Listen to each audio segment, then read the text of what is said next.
Muy buenos días. El día de hoy le vamos a hablar sobre la ética axiológica, junto a mis compañeros Brian, Mateo y quien les habla, José Luis. Bueno, empezamos. Se dice que la axiología o la filosofía de los valores es la rama de la filosofía que estudia la naturaleza de los valores y juicios valorativos. El término axiología, pues, fue empleado por primera vez por Paulo Piu en 1902 y posteriormente por Edward Bohm en 1908. Si hablamos de la axiología, esta prácticamente no solo trata de valores positivos, sino también de valores negativos. Si analizamos los principios que permiten considerar que algo es o no valioso y considerando los fundamentos de tal juicio, la investigación de una teoría de los valores ha encontrado una aplicación especial en la ética y en la estética. Ámbitos donde el concepto de valor posee una revelación específica y en algunos filósofos como alemanes Heinrich Ricker o Max Scheler han realizado diferentes propuestas para elaborar una jerarquía adecuada de los valores. En ese sentido, puede hablarse de una ética axiológica que fue desarrollada posteriormente por el propio Schiller y Nicolai. Bueno, desde el punto de vista ético, decimos que la axiología es una de las dos principales fundamentaciones de la ética junto con la deontología. Decimos que la deontología fue un término introducido por Bertrand. ¿Quién es este filósofo? Era un economista, pensador y escritor inglés. Se dice que en 1834 hace más o menos referencia a la rama de la ética, cuyo objetivo de estudio son los fundamentos del deber y las normativas morales. Se refiere a un conjunto ordenado de deberes y obligaciones morales que tienen los profesionales de una determinada materia. La deontología es conocida bajo el nombre también de la teoría del saber, y junto con la axiología es una de las dos ramas principales de la ética normativa. Bueno, cuando hablamos sobre el estudio griego, este culmina con el desarrollo de un sistema de valores, y estos valores pueden ser objetivos o subjetivos. Por ejemplo, podemos decir que los valores objetivos es algo que está atado, digamos, a una cadena estándar de valores, ¿sí? Un ejemplo de estos pueden ser eh, una casa construida por uno mismo, una buena calificación por un trabajo de ética general y así. Y cuando hablamos de valores subjetivos, es aquel que depende del uso o circunstancias en particular. Un ejemplo muy particular puede ser cuando se pierden tres materias y al final de año tus padres te recompensan por un teléfono último modelo del mercado. ¿Sí? Y cuando eh, hacemos la tarea de cualquier materia, pues en general a último momento, ¿sí? Entonces, eh, podemos decir que además esos valores pueden ser fijos pero permanentes o dinámicos que estén pues en constante cambio, o sea, cambiantes. Los valores también pueden diferenciarse a base de su grado de importancia y estos pueden ser contextualizados en términos de una jerarquía, en cuyo caso algunos poseerán una posición más alta que otros. El problema fundamental que se desarrolla desde los orígenes mismos de la teología, que prácticamente sucedió pues a finales del siglo XIX, es el de la objetividad o subjetividad de la totalidad de los valores. El filósofo Mas se ubicará en la primera de las dos posiciones, que dice que el subjetivismo se opondrá desde el principio a este enfoque y entenderá la antigua manera de Protágoras. ¿Quién era Protágoras? Este era un sofista que recorría el mundo cobrando elevadas tarifas de dinero por sus conocimientos que abarcaba en ese entonces, que decía que lo estrictamente humano es la medida de todas las cosas, de lo que vale y de lo que no vale, y de la misma escala de valores sin sustento en la realidad exterior. Buen día, mi nombre es Brian Ruiz y puesto que estamos exponiendo sobre la ética axiológica, o sea, la ética de los valores, quisiera precisamente exponer de manera somera qué es un valor, tratar también sobre su cualidad estructural, su polaridad y jerarquía. Y como parte final de mi exposición, quisiera presentarles una pregunta que me parece muy interesante y que en el campo de la ética axiológica da mucha tela que cortar. Pues bien, empecemos. Hablemos sobre qué es un valor. Partamos primero sabiendo que los valores no existen por sí mismos.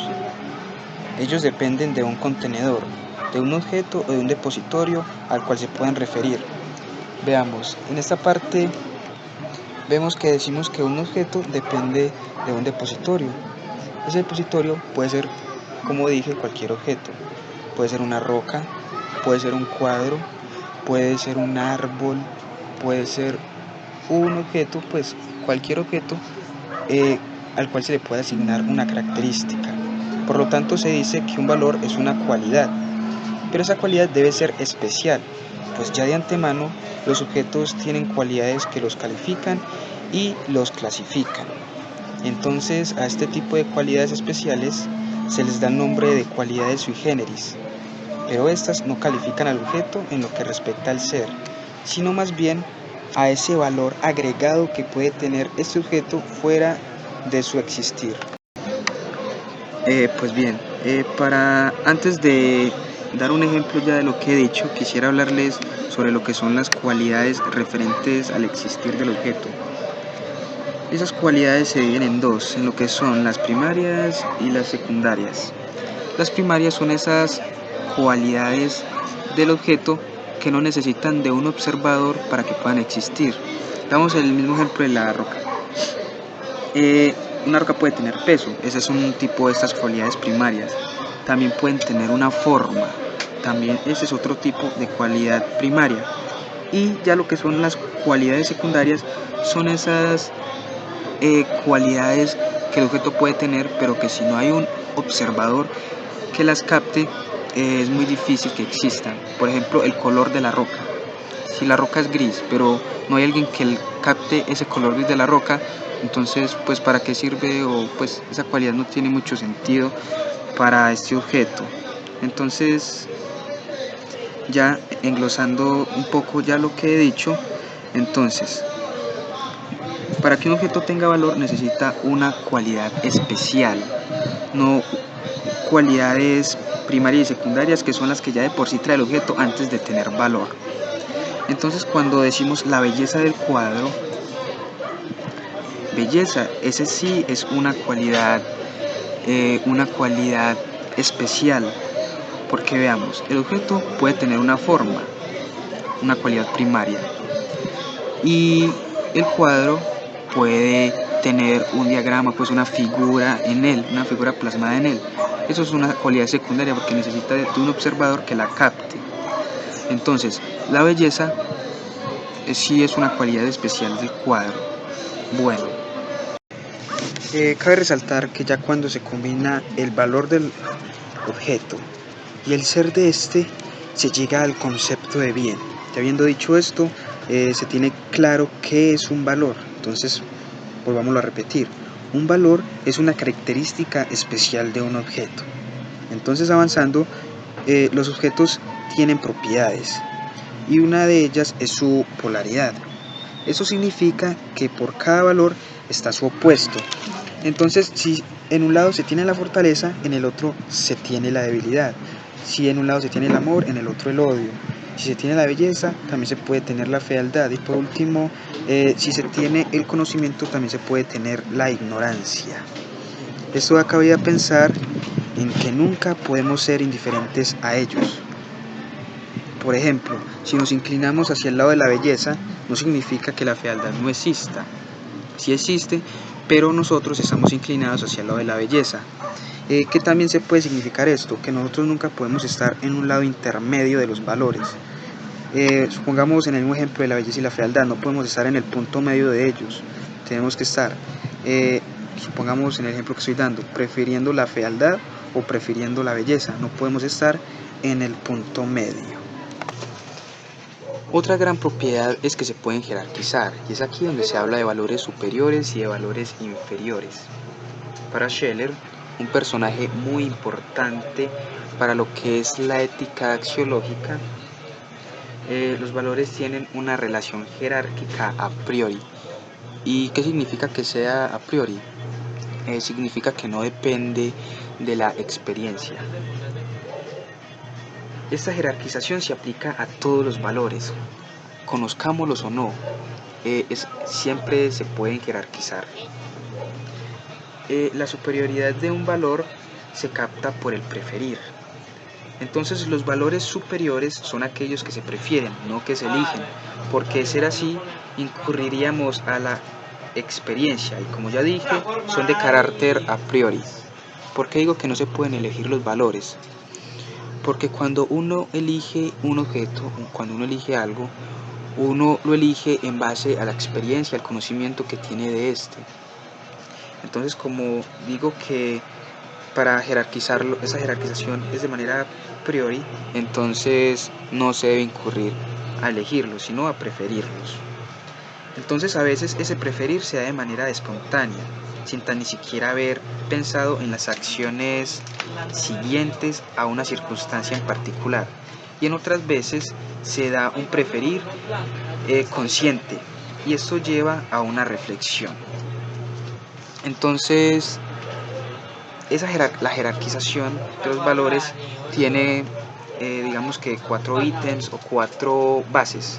Entonces a continuación voy a explicar o voy a nombrarlas a ellas. Bueno, el primero de ellos es la durabilidad o deber del valor. ¿A qué se refiere este?